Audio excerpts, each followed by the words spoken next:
Hello everybody, welcome back to Cinderella Phenomenon.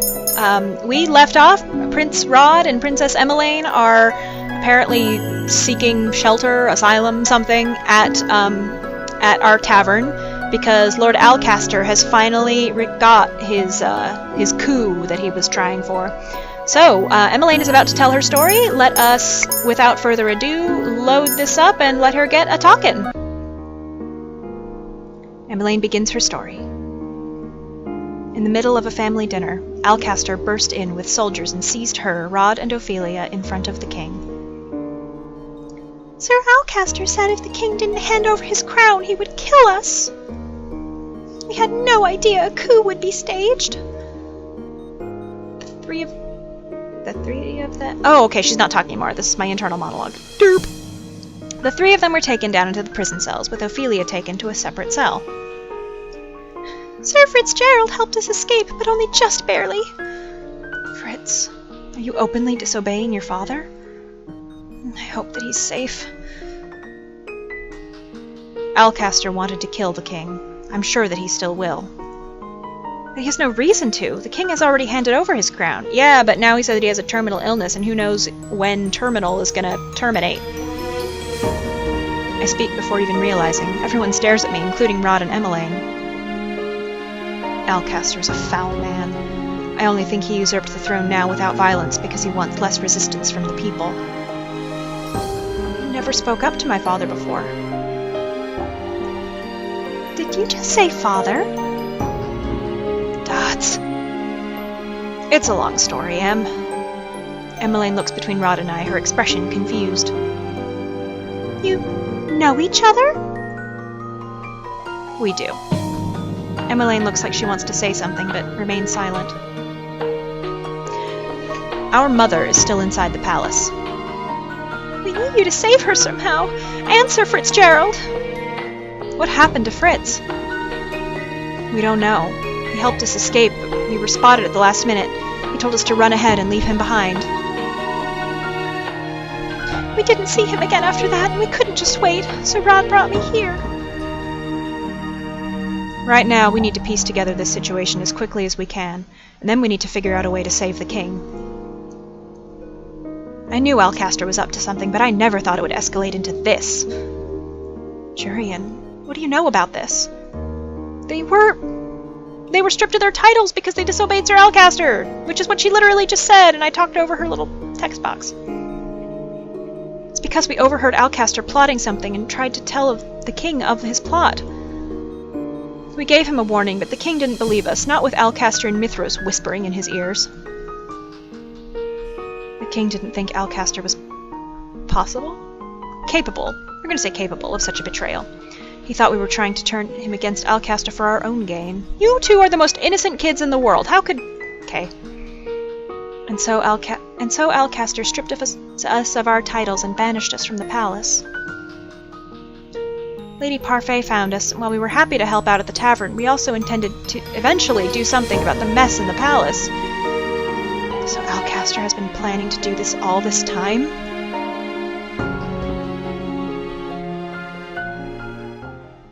When we part for the night, Parfait and Delora take Rod and Emmeline to a room that they can share. It's been decided that they will be harbored here at the Marchen, a place that Emmeline apparently knew about but never came to because she wasn't cursed. Well, Rod did say that his family knew he was cursed. I noticed Emmeline looking at me many times throughout the night, but she never asked me anything. The next days are a muddled mess. Everyone is busy trying to find out what happened and what can be done to help the king.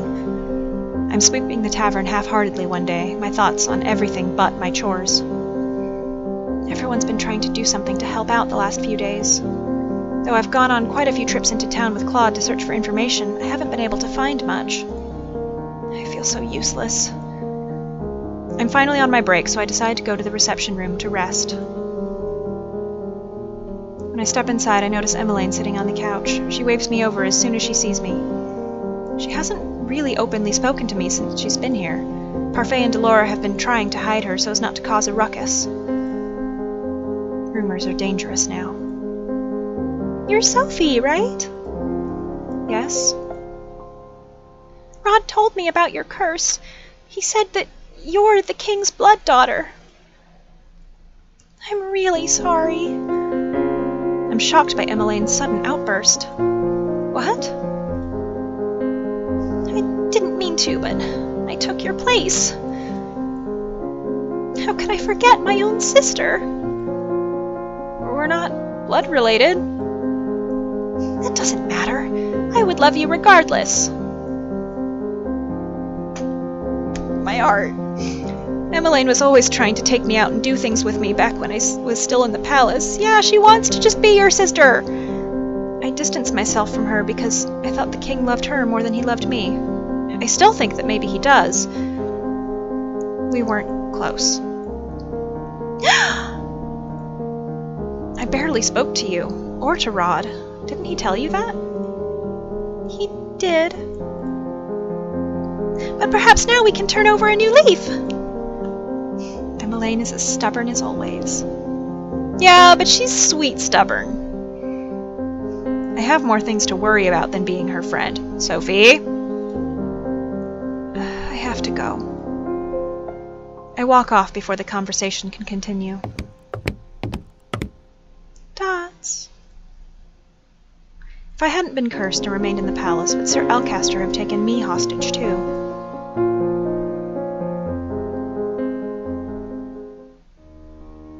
The hours tick by, and as the tavern is emptied for the day, Delora calls everyone together to explain what she and Parfait have pieced together about the situation. Okay, serious business time. All right, everyone. We've come upon some new information. The first is that Alcaster has cracked down on the riots in town. Anyone seen protesting his rule is thrown in prison. The king always valued the people's opinions. Alcaster doesn't want opinions, he only wants to rule with an iron fist. Our patrols have shown there is overall more security in the palace and around town. They've been charged with keeping people quiet in whatever ways they possibly can. As we heard from the prince and princess, things are most turbulent in the palace. The king is still alive, but it's unlikely he will stay that way for very long. I just noticed that Delora's eyelashes are purple. That is so cool. One thing is clear. Given Alcaster's motives to take over the kingdom, I doubt he will rest until the king is dead. The king's men have turned against him, and even if there are loyal soldiers still left in the palace, we cannot contact them right now. Rescuing the king and queen will be on us then. We just so happen to have people in this tavern that have a shot at rescuing them. Prince Rod has the key to a secret passage we can use to break into the palace. Aw, thanks, Prince Rod! Secret passageway? But only the king and the commander of the knights have the key to that passage. So how did they get a copy? Who's going to join us on this mission?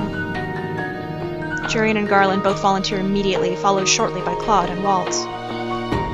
I'll go too. The room goes quiet as I step forward and volunteer. I volunteer as tribute! Princess, we can't just allow you to put yourself in danger. I look at Claude, who is staring at me, shocked. I took up the sword so I could protect those I care about. Princess, you don't have nearly enough practice.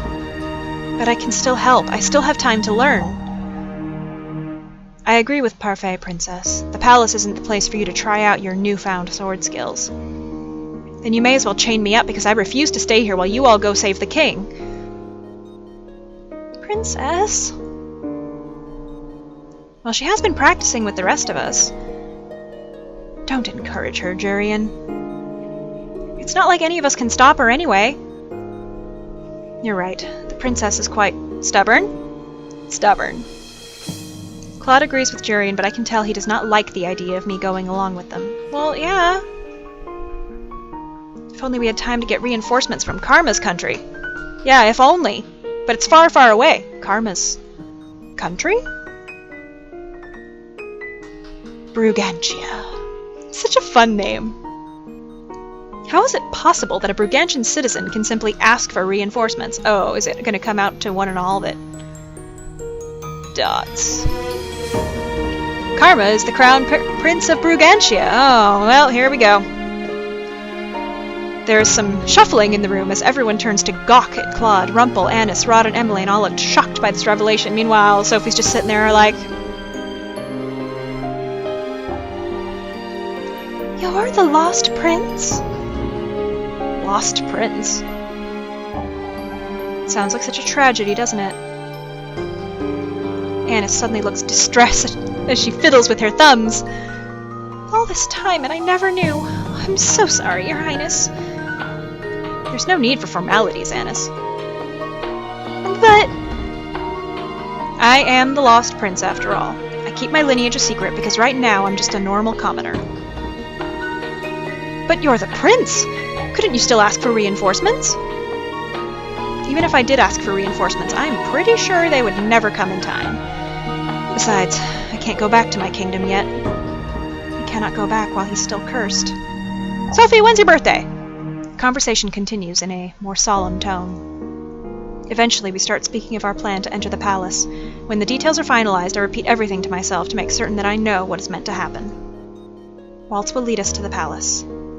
Then Jurian and Garland will follow right behind him, watching for the most immediate enemies. Leave it to us. We'll deal with any resistance before it touches you, Princess. You guys are so precious! And Carmel will be watching from the back, along with Delora. A witch and a prince for backup. Sounds perfect to me!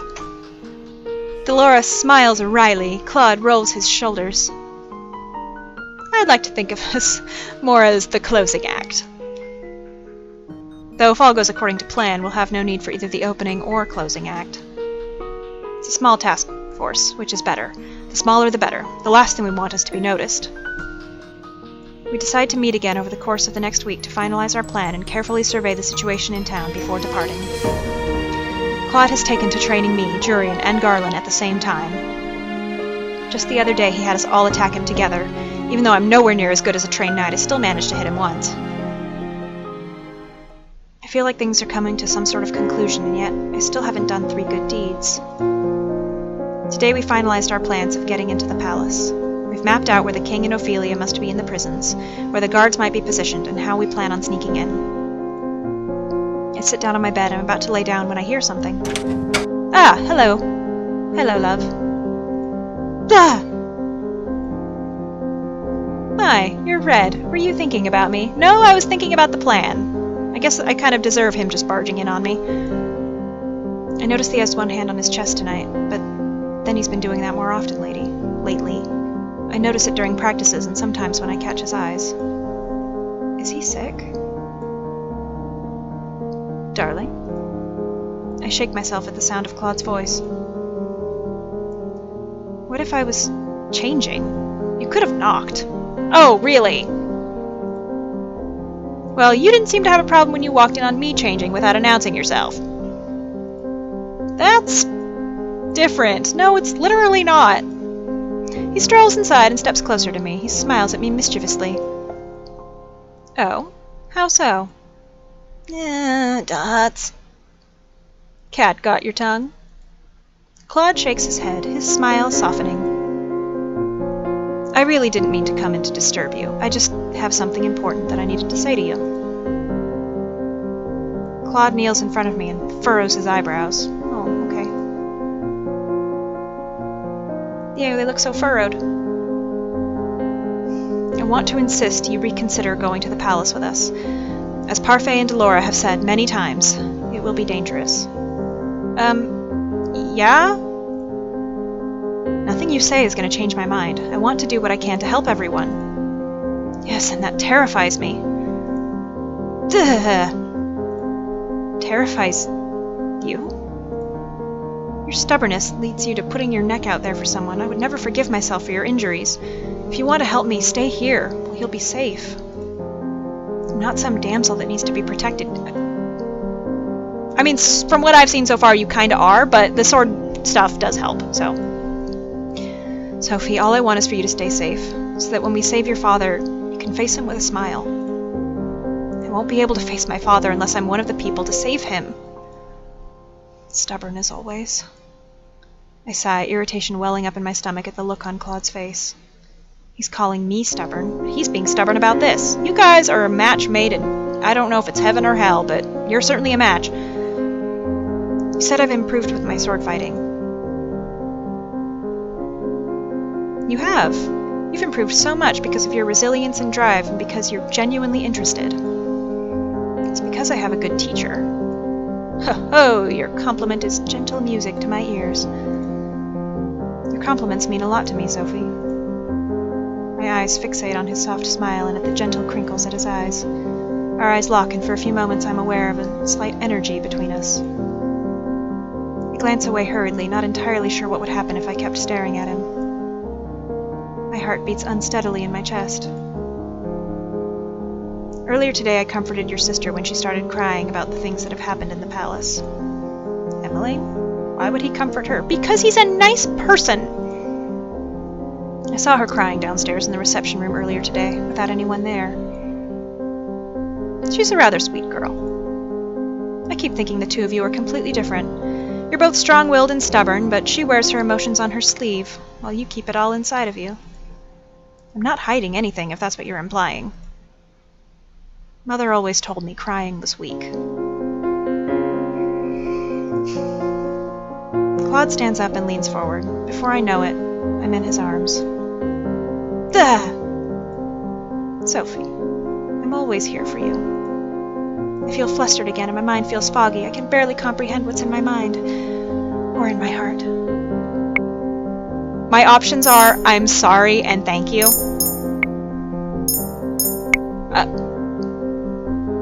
Let's say thank you. Thank you seems like the right thing in this situation. You never need to thank me, Sophie. But you've done so much for me. It's not just the sword fighting, it's your patience, your company, your saving me when I needed help. It's not true. I'm pretty sure I'm the most selfish person in this tavern. All I ever want is things for myself. Points! I've never thought you were selfish, Claude. Dots. He puts a hand to my cheek and looks at me solemnly. You don't think that me wanting you is... Suddenly he steps back, his hand on his chest again, his breathing heavy. I stare at Claude with wide eyes. Are you okay? I'm fine. You don't seem fine. He sighs out slowly, but he sounds obviously pained. I'll go get Annis. No. Okay, I'm fine.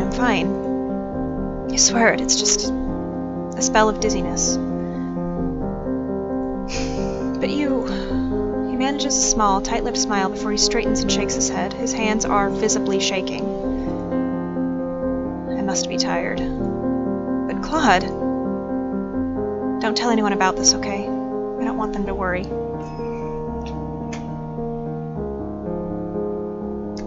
I'm upset. Are you sick? Is your curse killing you? Is something really bad about to happen? Am I gonna get your bad ending and you're gonna die? Oh my god, it's like Hakuouki all over again. So, by the way, in Hakuouki I fell in love with Soji, who, spoiler alert, the anime's been out for a while and the game has been out even longer than that, so I don't know if it's really a spoiler alert, but spoiler alert anyway. Soji dies of terminal tuberculosis. Well, I mean, he dies because he's fighting everybody, and he dies in combat like an honorable samurai and stuff, but he happens to have really late-stage terminal tuberculosis. Please don't die. Why do I do this to myself? Why do I...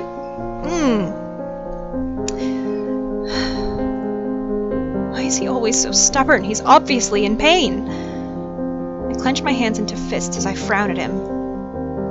Why must you always be so secretive? You're keeping something from me. I'm sorry, Sophie. Claude abruptly leaves the room, leaving me with my fragmented thoughts.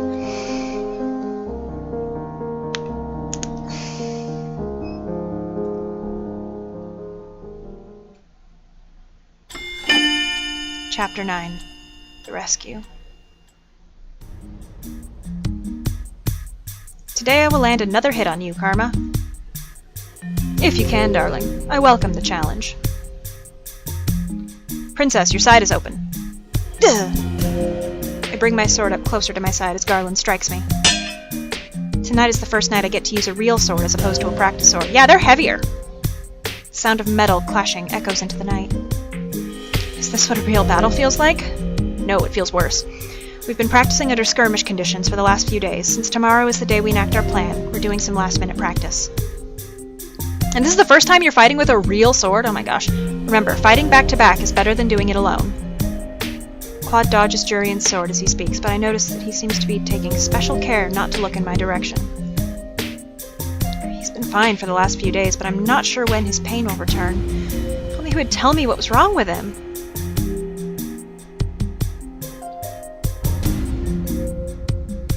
When Claude finally calls the end of practice, we are all exhausted. Good job, everyone.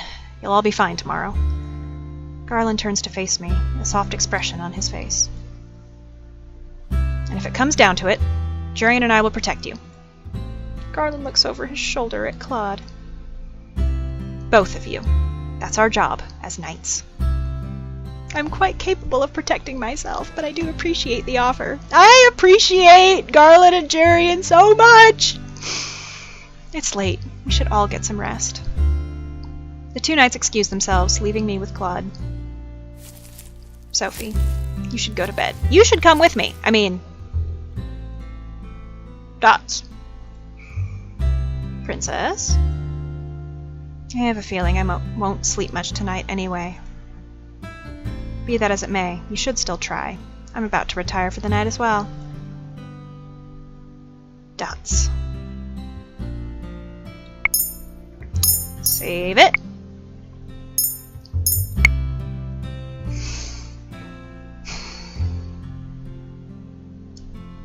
I feel like if we keep practicing, I might be able to slip some conversation in there, but that if I say I want to talk to you, he's just gonna, like, flee and go back to his room. So we're gonna try it. We're gonna see what happens. Princess, if you overexert yourself, your reflexes will be slow tomorrow. But I'm nowhere near as good as Jurian and Garland. You sure you won't reconsider going, Princess? No, so please stop insisting I reconsider. I will go save my father. Claude sighs out, then leans forward to set a hand on my head. Sophie, promise you'll stay behind me if we're attacked. And if at any point it looks like we might not make it, you're to run as fast as you can back. But that's cowardly. Sophie, don't you remember what I said before? Sometimes running is the right thing to do. Never run into an impossible situation. Instead, live to fight another day. Like what you did with your kingdom, Brugantia, when you fled. Promise you'll stay behind me. Please, Sophie, give me the peace of mind. Okay, hun. If it'll make him feel better before going into this mission, I can't deny his request. Claude's expression softens as he moves away from me. I'll stay behind you. Hey, look, points. Thank you, Princess.